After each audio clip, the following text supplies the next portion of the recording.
السلام علیکم محترم ناظرین، کبھی بہت خوشیاں ملتی ہیں تو کبھی بہت زیادہ غم کے انبار لگ جاتے ہیں۔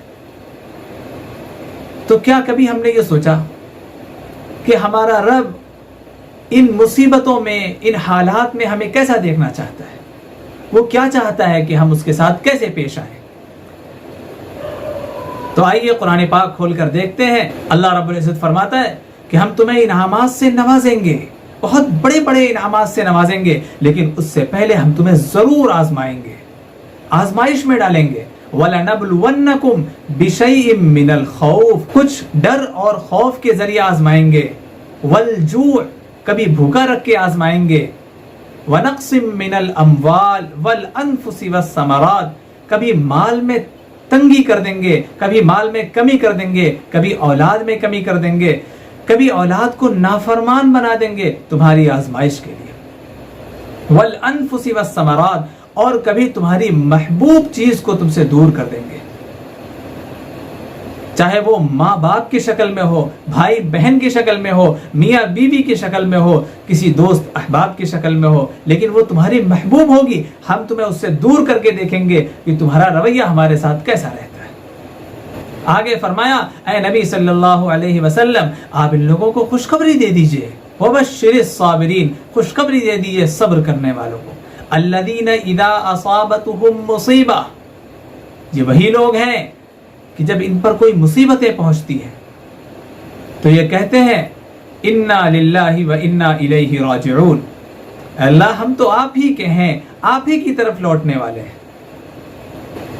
اللہ ہم تو آپ ہی کے ہیں، کہاں جا سکتے ہیں؟ آپ ہی ہمارے دکھ درد میں ہماری سنوائی کرنے والے ہیں، ہمارے دکھ درد کو سمجھنے والے ہیں۔ ہم آپ ہی کے پاس اپنی شکایت لے کر آتے ہیں، اپنا درد بیان کرنے آتے ہیں۔ جس طرح بچہ جب کہیں زخم کھاتا ہے، چوٹ کھاتا ہے تو بھاگتا ہوا اپنی ماں کے پاس آتا ہے، تو ماں اسے کلیجے سے لگاتی ہے اور پوری کوشش کرتی ہے کہ اس کی تکلیف دور کی جائے۔ تو جب بندہ اللہ سے قریب ہو کر کہتا ہے اِنَّا لِلَّهِ وَإِنَّا إِلَيْهِ رَاجِعُونَ، اے اللہ ہم تو تیرے ہی ہیں، اپنائیت جب دکھاتا ہے تو اللہ رب العزت فرماتے ہیں انہی لوگوں پر اللہ کی رحمتیں ہوں گی، سلامتی ہوں گی۔ وَأُولَئِكَ هُمُ الْمُهْتَدُونَ، اور یہی لوگ آزمائش میں کامیاب ہو کر اللہ کی رضا پانے والے اور جنت کی خوشخبری پانے والے ہوں گے۔ غم ہونا، کسی تکلیف پر غم ہونا تو ایک فطری تقاضا ہے۔ حضور صلی اللہ علیہ وسلم کے بیٹے ابراہیم جب فوت ہوئے تو آپ صلی اللہ علیہ وسلم ان کے پاس گئے اور اس بچے کو گود میں رکھ کر کہا واللہ یا ابراہیم انا بفراقک لمحزونون، اے ابراہیم مجھے اللہ کی قسم ہے، مجھے بہت غم ہے، تیری جدائی کا بہت غم ہے، میں بہت غم زدہ ہوں، لیکن میں اپنی زبان سے وہ باتیں نہیں بولوں گا جس سے اللہ تعالیٰ ناراض ہو۔ جیسے بعض عورتیں کہتی ہیں اور کچھ مرد بھی ایسے الفاظ کہتے ہیں کہ اللہ نے ہمارے ساتھ بہت ناانصافی کی، ایسا نہیں کرنا چاہیے تھا، میری محبوب چیز اگر لینی ہی تھی تو مجھے کیوں چھوڑ دیا، مجھے کیوں جینے دیا، میری بھی جان لے لے، اس قسم کی باتیں کرتے ہیں۔ حضرت ام سلمہ رضی اللہ عنہ فرماتی ہیں کہ جب میرے خاوند کا انتقال ہوا تو آپ صلی اللہ علیہ وسلم تشریف لائے، میں نے عرض کیا یا رسول اللہ میرے خاوند کا انتقال ہو گیا، تو آپ صلی اللہ علیہ وسلم نے مجھ سے فرمایا کہو انا للہ و انا الیہ راجعون، اللہم اجرنی فی مصیبتی واخلف لی خیرا منہا، اے اللہ ہم آپ ہی کے لیے ہیں اور آپ ہی کی طرف لوٹنے والے ہیں، اے اللہ آپ ہمیں ہماری مصیبت، اے اللہ آپ ہمیں ہماری مصیبت پر اجر دیجیے گا، وَاخْلِفْ لِي خَيْرًا مِنْهَا، اور اس سے بہتر بدلہ مجھے عطا فرمائیے گا۔